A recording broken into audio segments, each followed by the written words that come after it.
صدقہ اسلام میں ایک نہایت پسندیدہ اور بابرکت عمل ہے جو نہ صرف محتاجوں اور ضرورت مندوں کی مدد کا ذریعہ بنتا ہے بلکہ اللہ کی رضا حاصل کرنے کا بھی ایک اہم وسیلہ ہے۔ قرآن و حدیث میں صدقہ دینے کی بہت زیادہ فضیلت بیان کی گئی ہے۔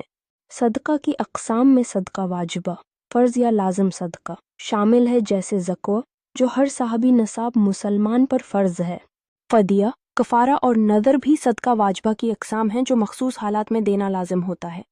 صدقہ نافلہ، نفلی صدقہ وہ ہے جو کوئی بھی اللہ کی رضا کے لیے دے، جیسے کسی غریب کو کھانا کھلانا۔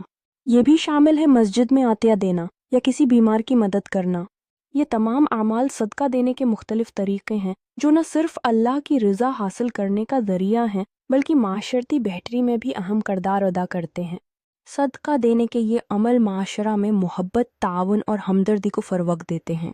یہ صرف فرد کی مدد نہیں ہے بلکہ پورے معاشرے کی فلاح و بہبود کا ذریعہ ہے۔ قرآن میں فرمایا گیا، تم نیکی کو ہرگز نہ پہنچو گے جب تک اپنی پسندیدہ چیز اللہ کی راہ میں خرچ نہ کرو گے۔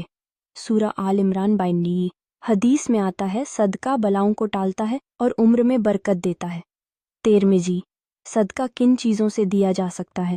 مال و دولت، پیسہ، سونا چاندی، کھانا، کپڑے اور روزمرہ ضرورتوں کی چیزیں۔ گیان سکھانا بھی ایک صدقہ ہے۔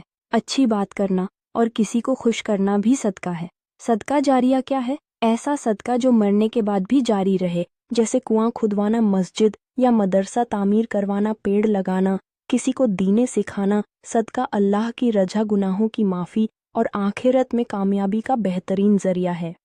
صدقہ دینے کا ایک اثر ہوتا ہے۔ قرآن میں فرمایا گیا، تم نیکی کو ہرگز نہ پہنچو گے جب تک اپنی پسندیدہ چیز اللہ کی راہ میں خرچ نہ کرو گے۔ سورہ آل عمران 92۔ حدیث میں آتا ہے، صدقہ بلاؤں کو ٹالتا ہے اور عمر میں برکت دیتا ہے۔ 13 صدقہ کن چیزوں سے دیا جا سکتا ہے؟ مال و دولت، پیسہ، سونا چاندی، کھانا، کپڑے اور روزمرہ ضرورتوں کی چیزیں۔ گیان سکھانا بھی ایک صدقہ ہے۔ اچھی بات کرنا اور کسی کو خوش کرنا بھی صدقہ ہے۔ صدقہ جاریہ کیا ہے؟ ایسا صدقہ جو مرنے کے بعد بھی جاری رہے، جیسے کنواں کھدوانا، مسجد یا مدرسہ تعمیر کروانا، پیڑ لگانا، کسی کو دین سکھانا۔ صدقہ اللہ کی رجا، گناہوں کی معافی اور آخرت میں کامیابی کا بہترین ذریعہ ہے۔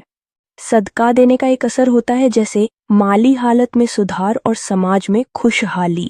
جب ہم اپنی پسندیدہ چیزیں اللہ کی راہ میں خرچ کرتے ہیں تو یہ نہ کیول ہمارے لیے بلکہ دوسروں کے لیے بھی فائدے کا سودا بنتا ہے۔ صدقہ کا یہ سلسلہ نہ کیول ہماری روحانی زندگی کو سنجیونی دیتا ہے بلکہ ہمیں ایک بہتر انسان بننے کی دعوت بھی دیتا ہے۔